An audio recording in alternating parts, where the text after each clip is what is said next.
Hello, hello. Welcome. How's it going, everybody? So if you're just joining, I'm going to wait just a minute for more people to hop in. I can see a bunch of people are starting to join, which is great. We have a chat, so you can ask any questions. And I'm just going to check and make sure the live stream is working properly. So if you're just hopping in here, of course, you can watch this on StreamYard. And if you're registered on StreamYard, you'll get an email of the recording after. But you can also watch on Twitter, on the PlanetScale account, or on our YouTube account. So we're streaming everywhere. Working well, good audio, good video. Nice. Good morning. Hey, everybody. Hope you're having a good day. Hello, hello. All right. So streams seem to be working okay. You guys ready to talk about databases? Okay, which is better, MySQL or Postgres? I mean, everyone on this call better say Postgres. All right, let's go ahead, get my screen shared, and we'll get going here. Postgres. I've got 2 votes for Postgres. You need to figure out how to do a poll. Okay. So hopefully everybody can see my screen. I'll move it to look like this here. So we'll get started. For those that trickle in late, you can watch this recording after. So what we're going to do today is we're going to talk about Postgres migration. So I'm going to teach you, and we're going to do it live, a couple different ways to migrate a Postgres database to PlanetScale. I'll show you a couple of techniques, and we have some scripts to help with that. But before we jump into that, I want to give a little overview just of PlanetScale for Postgres, because probably some of you in this call already are in our preview. Some of you may not be. Some of you maybe just got in and haven't really used PlanetScale before. So just want to go over a couple of the cool features, and then we'll start talking about migrations, and we'll demo some live. And the example I'm going to use is Aurora Postgres database to PlanetScale. But the same techniques apply for most, Postgres platforms or even self-hosted Postgres that you're on right now. So anyway, when you go to create, or this is I've already got a Postgres database created here. Let's actually go and we'll look at briefly just what it looks like to create a new database. So over here, this is our UI for creating a database. And if you've just kind of gotten into the preview, you obviously need to create a database before you can start doing a migration. So you would go in, create a database just like normal. You can select either Postgres or, of course, Vitesse and MySQL is what we've done for a long time, right? But if you're doing a Postgres migration, you want that. And then one important choice, especially here, is whether you're going to do EBS-backed databases or Metal-backed databases. So Metal is our more high-performance database, right? And this is what you're going to want to use if you want really fast I/O, really low latency I/O, unlimited IOPS. And so if you select this, you'll then see your different sizes for how many resources you're going to get. And then for each one of these, there's a drop down where you can select how much network attached storage goes with that, right? And then EBS is generally better for one, if you just have kind of smaller database needs. So the sizes go down to much smaller with EBS-backed databases. And the storage is a little bit more flexible, even though it may be a little bit less high performance. You can kind of pair any size storage with any one of the compute sizes. So I've already got a database that I've created and is ready to go for this demo. And then we're going to look at this one as I show a couple of features. So this one is a Metal database. It's an M320. I've got a 200 gigabyte database on here. And let's just take a look at some of the features of this. Let's see. I'm going to check the chat every once in a while here. Plan to move our staging over next week. Awesome. I should mention too, if you have any questions as we're going, feel free to drop them in the chat. I can put questions up on the screen. We can go over those. And I've also got Holly in the call with me, but you can't see her. And she's going to help answer questions and stuff too. All right. So a couple of my favorite features that we'll start with first is just the dashboard. And looking on here, one of the cool things about PlanetScale is by default, we give you a high availability cluster. So the prices that you see are based on whatever resources, like in this case, it's 4 CPUs and 32 gigs of RAM, but that's multiplied by 3 because each of my primary database server and my 2 replicas all have that many resources. And you have to send all of your writes to your primary, and some people just use their primary for everything, but some people use their replicas as well. Oh, we've got Daniel on the call. Hi, Daniel. Good to see you. I'll just put this on the screen because yes, I do like the name of the database, personal favorite. Okay. So this is your dashboard, right? You can see your storage, your CPU utilization, all those kind of things. I want to go look over at, we'll start by looking at metrics. So this is something that I'll just look at like the past hour. So I've been running some example load. Actually, let's go back to past day. Yesterday, I was running some tests on here. So we'll look at this range, right? So one of the cool things about the metrics page, like you just saw, you can kind of zoom in on any time range over the past 24 hours for how fast we preserve those for you. And then you've got a bunch of other metrics you can look at. So in addition to some of the standard stuff you'd expect, CPU usage, memory usage, your disk usage, we've got your IOPS usage, right? And the IOPS usage here is like fairly high, especially given that this is just a single node cluster. And this is one of the advantages of Metal. You can have really high IO, like really demanding IO workloads, and basically it can handle it no problem, right? Because we're not limited by EBS or anything like that. Oh, we've got a good question here. I'll put this up on the screen because I just want to chat about it. So someone asked if we recommend AArch64, AMD64, or x86-64. And so that's back when you create a database, you get to pick your platform. And that's a good question. So the AArch64 ones we're using like Amazon's newest generation. So those are very high performance ones. So you might find that you get a little better performance out of the AArch64, but we're also using current gen x86 CPUs as well. One of the things I will say is for Metal, we do have more options for your CPU and storage combo. So if you need more flexibility and like higher instance sizes and all that, the Intel ones might be the better choice. So just kind of look through when you're creating your database. Okay, so back to the metrics, right? Some of this stuff I'm not really using. So there's a bunch of metrics on PS Bouncer, which is your connection pooler that you get by default. All my connections are not using pooled connections right now, so those don't have a lot of interesting stuff on it. But you can get more detailed breakdowns on what components of your memory are being used for what. So like if you look up at the top here, this memory chart shows like only 27% of my RAM is being used, which looks kind of low. But when you come down here, a bunch more memory is being used because I have 32 gigs of RAM, but I have like some inactive cache that's not really just doesn't need to be utilizing it right now based on like how I've configured my parameters for this database, but I could change those parameters to like use more of the RAM on my server. You can see information about what connections are active on the database over time and what state those are in. Are they active? Are they idle connections? And then also like detailed information about your ingress and egress. So we can see like for my egress here, I had like a big spike. I probably was like taking a database dump or something like that. But then it's mostly like pretty low. So this page is really good for getting like the quick overview of the resources that you're using and all that. But one of my even more favorite pages when it comes to like seeing what's going on with your database is Insights. So anyone who has used like the MySQL and Vitesse version of PlanetScale in the past probably already knows and loves Insights. But a lot of the Postgres community is sort of new to this. So this gives you really detailed breakdown of the performance of queries and the workload rather than just the resources on your machine. So again, in here, we've got this graph that shows, P50, P95, P99. I'm going to zoom in. Let's see. So here's kind of like, again, was just running some tests and benchmarks yesterday. So I'm going to just zoom in on like this period of time right here.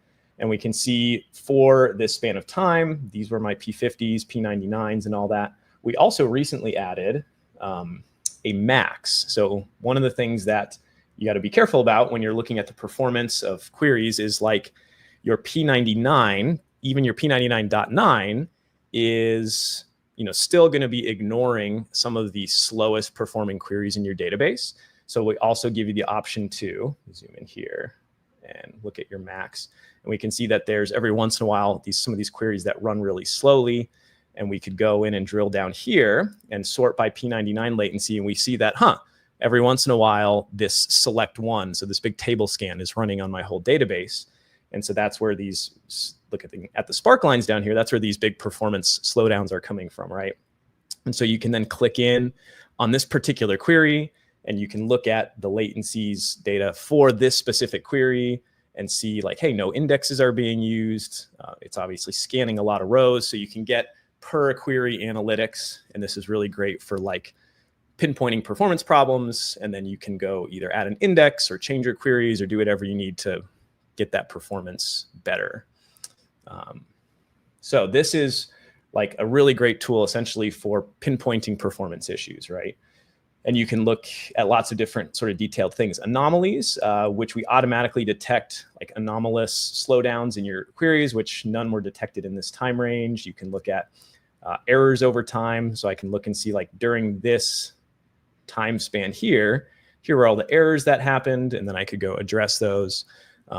So really powerful tool that a lot of other Postgres hosts aren't going to give you this level of detail into things. So, okay, I'm going to pause. There's a couple of good questions here. Let's see. This is a great one. So how big of an issue is starting on EBS, then migrating to metal at a later point?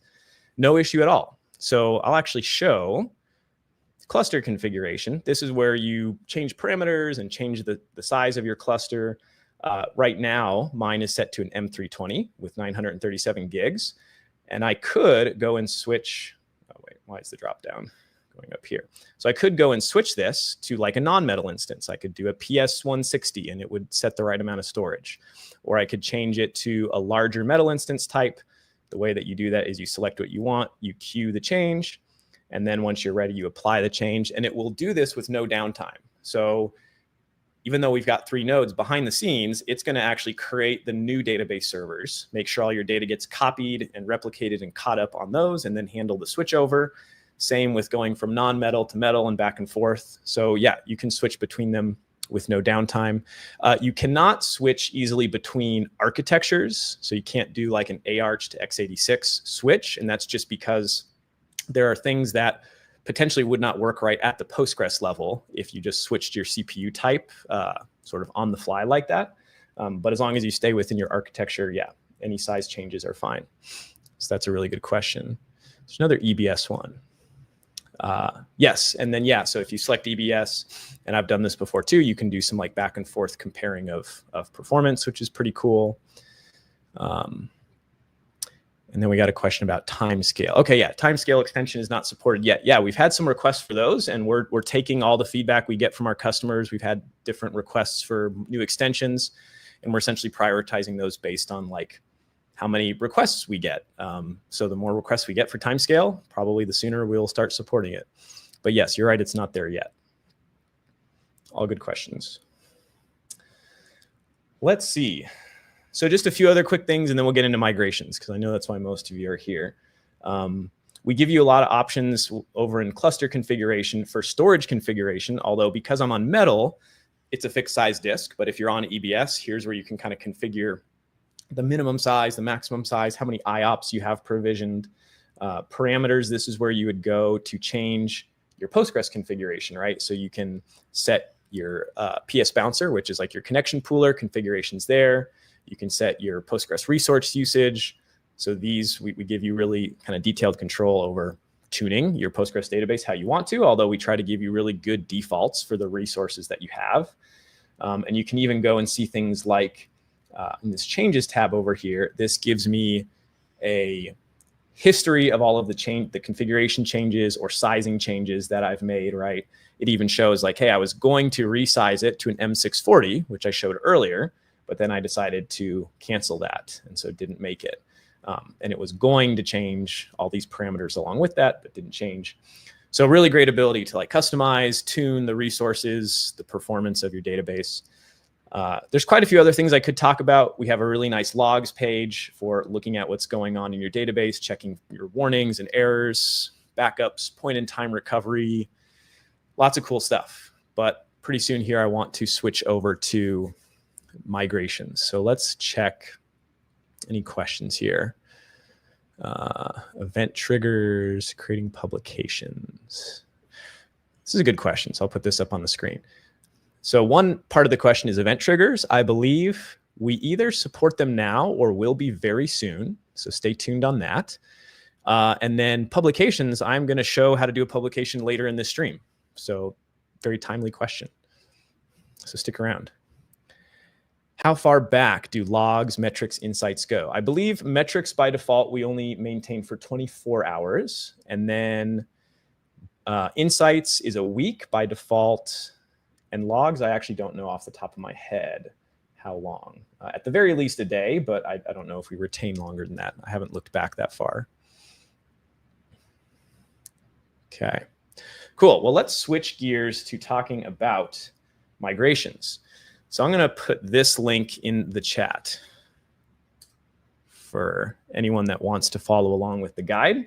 But this is on our docs, the guide that I'm going to follow, although I've already done some of the steps here for migrating from Aurora to PlanetScale. And there's actually a couple of different techniques that I'm going to show for how to do this. The first one I'm going to show is by far the easiest, but also the downside of it is it requires a little bit of downtime to your database. So of course, a lot of people, when you're switching providers, you don't want to take any downtime. You want to keep your app up and live while you're doing the migration. But if you're like, hey, I just want to do it simple, my database is really small, I'll take 2 minutes, 5 minutes of downtime and get my database switched over, this could be a reasonable option for you. Or maybe you're at a stage where you're on a current provider, but you haven't publicly released your product yet, and you want to try switching before you do so. So the way that you do this is actually pretty simple. I'm going to copy a few commands from off screen, but this is, I've already got my Aurora credentials in environment variables here. So I'm using pgdump, which will essentially take a dump of all the data and all the schema in my entire database. And it's going to put this in the data.sql file. And just to show you over here, here's a window. I'm connected to my Aurora database. I've got a really simple database with 3 tables, a couple thousand rows, and that's about it. So when I run this command here, it's taking all that data and those 3 tables, and it's giving me some logs here, and it's dumping those out into a file. I guess you can't see, I'm blocking a little bit there. But it dumped that all out. Let me move this up so you can see out of my window there. And so if I open up data.sql, it's a pretty small file. It's got 4,000 lines, and it's just got all my data and tables in it. So you would do this, but you would stop traffic to your Aurora database. You would take the dump, that only took 10 seconds or whatever it is. And then you'd run another command like this right here, to then load data.sql up into your PlanetScale database. So I'm going to run this. Again, this is a very small database, a couple thousand rows. So it's only going to take a few seconds. So now over in PlanetScale, which that's what this is down here, move this over. We'll look, I've got all of those tables, and we'll just do another row count query like this. We can see that my row counts match up, and then you would switch over your traffic to PlanetScale, right? So of course, this, like I said, requires downtime. Some people are okay, especially if your database is small, with like, hey, it's only going to take 5 minutes to dump the whole thing and restore it. Might be fine with you, but obviously a lot of people aren't. So just know that that's an option if you just want something simple and take a little bit of downtime. Let's see, there's a few questions. Let me pop some of these on again here. Probably long shot. Okay, here. There's a few other questions that aren't about migrations, but I'm going to focus on the migration-related ones. So if you're using Postgres 14, would that be an issue for this import? I don't believe that would be an issue for this technique. And for the other techniques I'm going to talk about using logical replication. Logical replication started being supported at Postgres version 10, so you should be totally fine. In fact, I tested this with Postgres 13 just a couple days ago, so 14 should be fine. Yeah. Okay, and then someone asks, does it preserve sequence generation? And the answer is no, there's an extra step that you would have to do for that, which I'll show when we talk about logical replication migration. Okay, so what I'm going to go ahead and do is I'm going to drop all these tables because I'm going to use the same drop table followers, drop table posts, drop table users, because I'm going to use this same PlanetScale database to demo the other kind of migration as well. Great. So let's talk for a minute about this migration guide here. Like I said, this is one I linked earlier. This is what you can follow. And I say you can use the PG dump and restore technique. The other thing I will say is the same steps that are in this guide. We also have some scripts that we host on our GitHub account over here that basically automate some of these steps. There's still a few manual steps, but it automates some of the things I'm going to show you. So if you're comfortable using the scripts that we provide and just want to try those out, you can just come here, check out this repository and like read the README and try some of these. But I'm going to show it as more of a manual set of steps, and you can pick what you prefer, right? But they're basically using very similar techniques. Just one is a little more automated than the other. So I've already done all of the preparation phases. So I've already created my PlanetScale database. I've already set up the proper connection and roles and all of that. And I've saved my credentials in environment variables. And then on the Aurora side, I've already gone and created my parameter group and configured it so that it's ready to go and supports logical replication. So basically where we're going to start is at this step right here. And let's see, I have a few questions again popping up, which is great. I love questions. Yeah, someone noted, maybe this is going back to the earlier question, you might want to check which versions of PlanetScale support like PG dump, which I'm not sure off the top of my head. So you can check in on that. And then how does this work with migrating more tenant databases? Okay, so I assume what you mean there is either a Postgres, your source, maybe on Aurora or wherever, has either multiple DBs within the one server or multiple schemas within the one server, which are two different things in Postgres. You can use this same technique for that. You might have to run, if it's all different schemas within the same database, you can basically do the same stuff we're doing here. If it's multiple databases, you might have to kind of run through these same commands multiple times, maybe script it. And I actually don't know off the top of my head, maybe our scripts automatically handle that, but it's possible to do. Okay. So what we're going to do with this logical replication steps, where did my other shell window here? Manually, what we're going to do is we're going to copy the schema. So we're going to use PG dump, but only do the schema, which is this flag right here. And I'm going to go ahead and run that down here.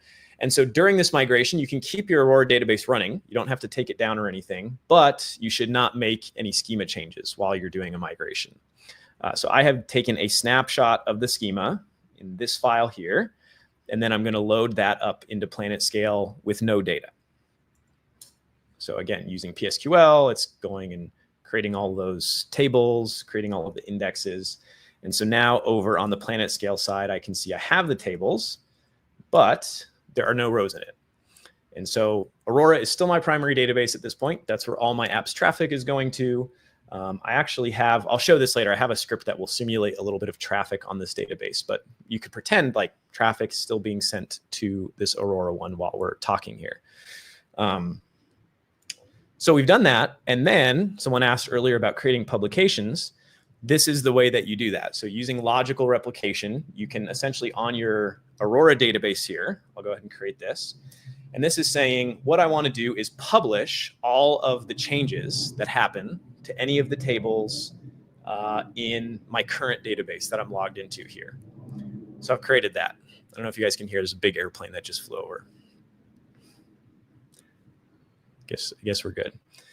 So we've got this. And so now it's able to publish changes out. And we need to tell PlanetScale, hey, watch for the changes that are getting published by Aurora. So to do that, we go down in our tutorial here. And it's essentially this command, which looks a little bit complicated, but let's talk about it. So this is just connecting to PlanetScale, and I'm doing this all from the shell. And so I'm going to create a subscription to get the changes from Aurora. I have to give it all of the Aurora credentials so that it's able to connect. And then, oh shoot, why won't it let me scroll back? Let's just do this. We use this publication, and this is a key component right here. The copy data equals true tells it to not only replicate new changes, but to also take all the existing data that was already in your database and copy that as well. So a full migration kind of all in one command.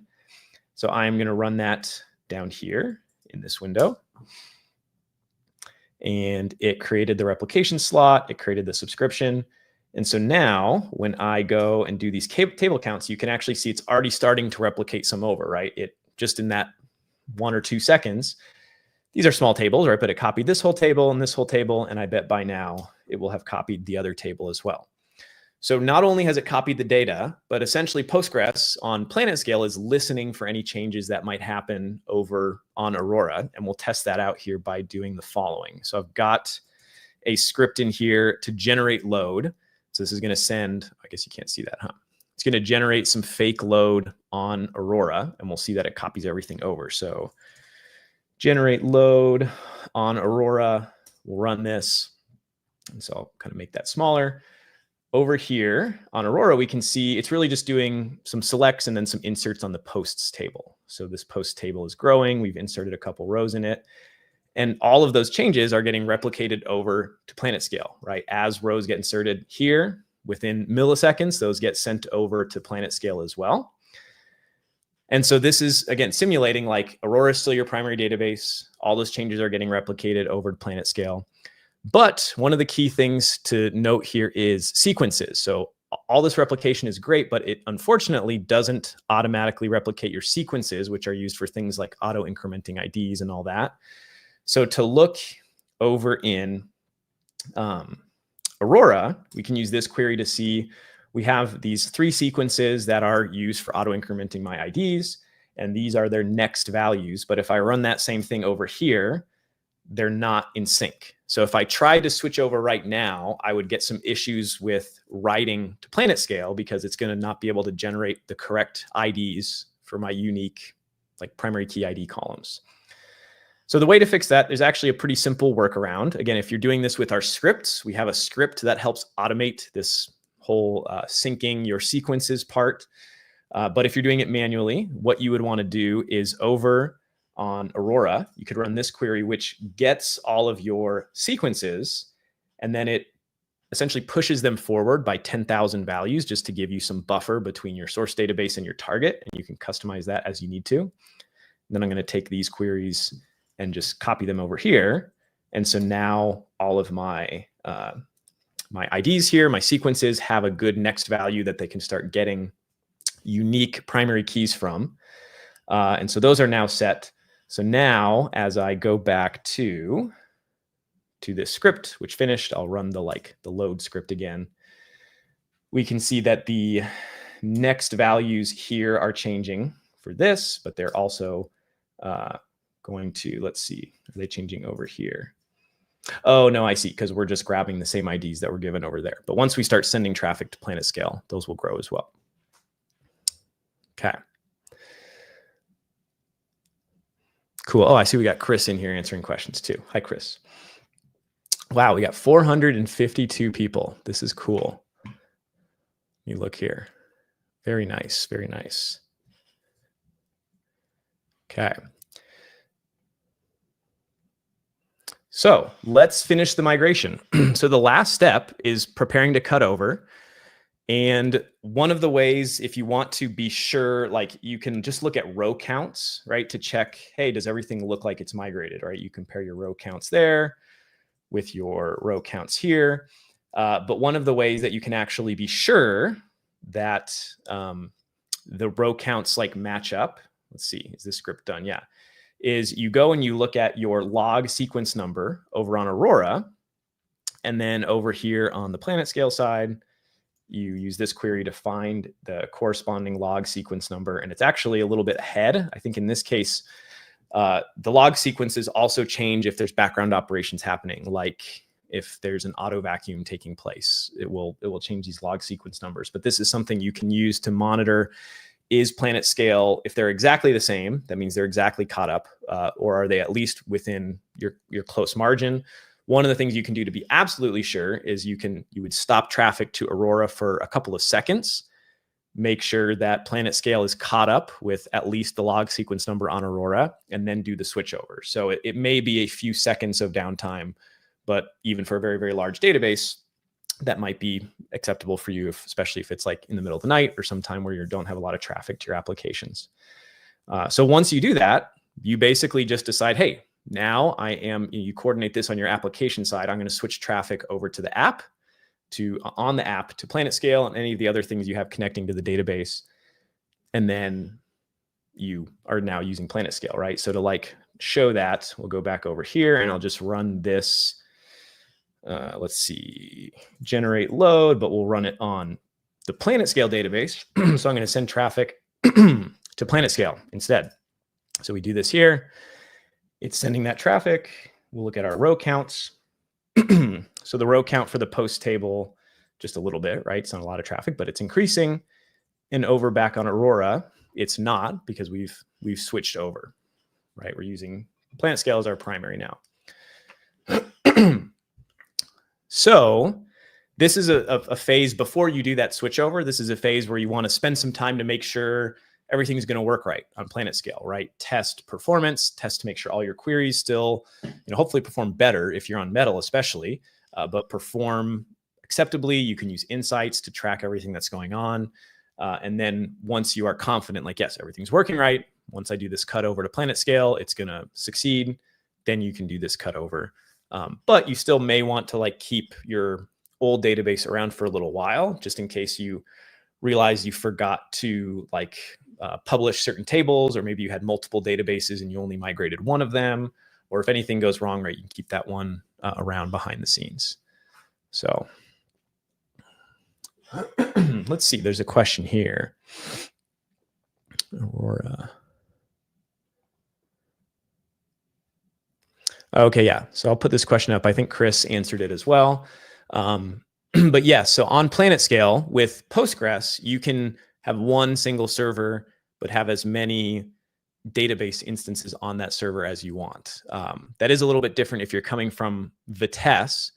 Vitesse, it was only like one logical MySQL database per like Vitesse database or Vitesse key space. But on Postgres, yeah, it works just like regular Postgres does, because that's what we're using.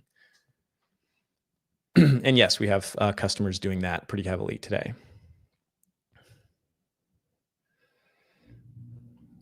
Nice.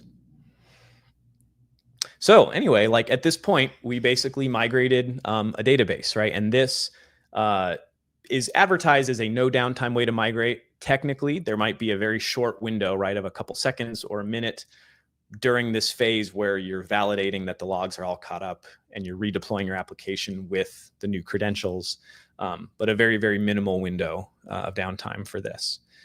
And there are also over in these scripts, like I mentioned, some of these scripts use the same exact technique that I just described, but in a scriptified version. We also have a little bit more complicated way of doing this, where you actually use two PlanetScale databases and you use one as kind of a middleman proxy between your source, like Aurora, and your real actual PlanetScale database that you're going to use. And that actually allows you to do sort of smoother cutovers between switching to Aurora and switching to PlanetScale. And I believe it even allows you to switch back to Aurora if you detect like there's some kind of problem you weren't expecting with PlanetScale. It's a little bit more complicated, but at the same time, we have scripts to help get it all set up for you. So you should definitely check out the scripts as well, if that sounds appealing. Let's see.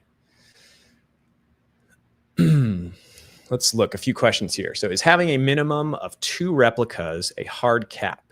Is having just the 1 replica possible? So for any of our production databases, which you can spin up dev branches, which don't necessarily have the 2 replicas, but for any prod DBs, yes, we do require 2 replicas. That's important for high availability in general, because we make sure that these replicas are spread out across 3 availability zones. And it's one of the reasons why with PlanetScale you get such good uptime, because if there ever is an issue either with an individual node or with a whole AZ in AWS or in GCP, we will handle detecting that problem, doing a failover for you, and keeping your database online, even in the face of that. So it does, like you might note, right, it adds a little bit of cost compared to just the cost of a single node with those resources. But kind of what we're optimizing for is companies that want their database to be up all the time, right? So that's why we have that at the moment. But it's a very good question. And then is PlanetScale production ready? Absolutely. We have quite a few people at this point running Postgres in production for real apps. And so, yeah, it is very reliable, ready to go. Let's see. Excuse me. Someone's asking about security coming from AWS VPC world with private subnet and security group. Yes. So I don't know all the details on this. I'd have to check back with the engineering team, but for our Vitesse product, we have private link, which allows you to more or less like doing a VPC peer, right? Where you can have a private connection between like your VPC in AWS and your PlanetScale database. I can't recall if we have that set up for Postgres yet, or if that's coming soon. Oh, Chris has it. Okay, so coming very soon. But we are going to have that capability. And the other thing I'll note too is some organizations want to go a step further than that. And because of either legal reasons or just security concerns, they actually want to basically have PlanetScale, but still have all the resources be in their AWS accounts.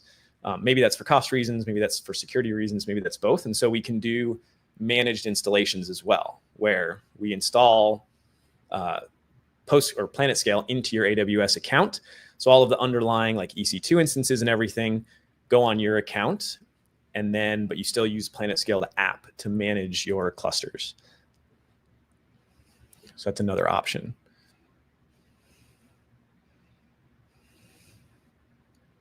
Very nice. And the other thing I'll mention too, I don't know if this is options overload or not, but we also have instructions for how to do migrations with DMS. So there's maybe some people that if you're really seeped in the AWS ecosystem, if all of your databases and infrastructure and everything are there, especially if you have some more complicated rules around security and keeping your database sort of hidden from the public internet, you might want to try out these DMS scripts and infrastructure that we have. So this uses Amazon's database migration service to help you migrate from Aurora or whatever your source is into PlanetScale as well.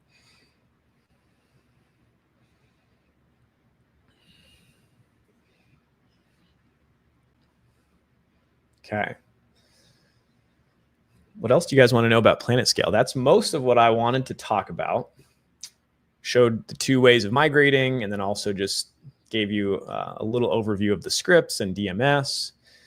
So our goal basically is to give you as many, to give you options, because everybody has different requirements, right? Some people are fine with taking a couple minutes of downtime and their database is very small. So the PG dump is great for that. Many people, if your app especially is live in production and you have lots of customers, can't afford, minutes or hours of downtime. So that's why we have logical replication as an option. We have these scripts, which can be even a little bit more sophisticated, and DMS if your sort of security and infrastructure needs require that.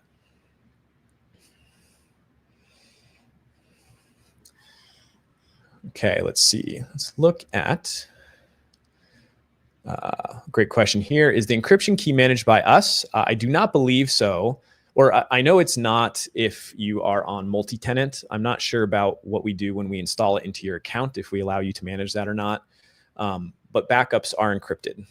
That is correct.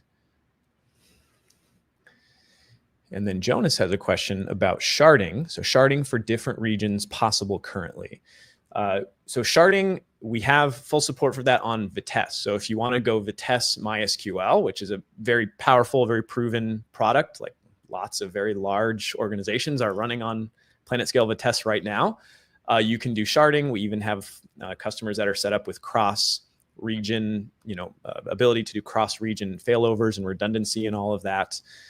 So that's possible on Vitesse, and for Postgres, not yet, but we are working on it, so that we're going to be bringing that to Postgres in the not too distant future. So stay tuned for that. But there are some organizations that just either need the sharding or need some of the features of Vitesse and really want that, but maybe are currently on Postgres. And we also you can talk to our solutions architects, and we can set up like strategies for how to migrate from Postgres onto Vitesse, and then you get all the sharding and everything. Excited for that. Same. Yeah, it's really cool. Really cool stuff going on.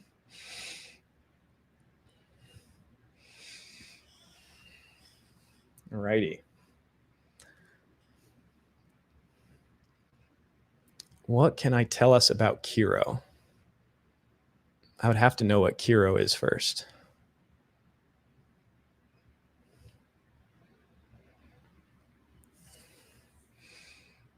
Great. Well, any other questions? We'll probably wrap up here soon. I feel bad wrapping up. We have almost 560 people on. Oh, Kiro's an AWS product. Great.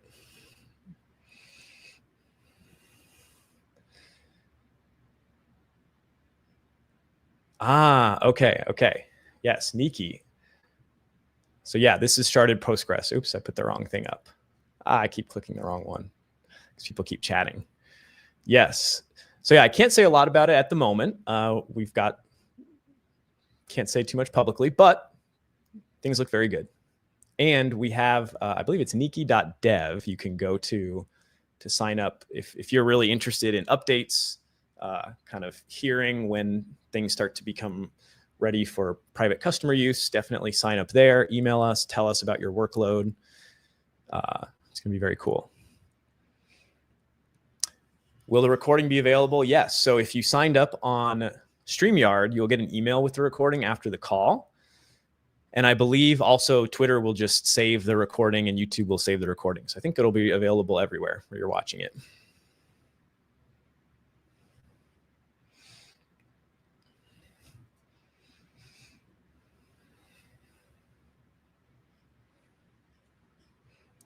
Yeah. Question here. Answer here. Okay. I think we are going to wrap up. So thank you, everybody. If you have more questions, you can reach us wherever you're watching. You can reach us on Twitter. You can reach us on YouTube. Or you can email postgres@planetscale.com. That's kind of our main email for like general questions about Postgres and migrations. You can also just file support tickets as usual. And that will do it for this stream. So thanks for coming. We'll do more of these in the future. So tell your friends, come by to the next one. I will see you all later. Take care.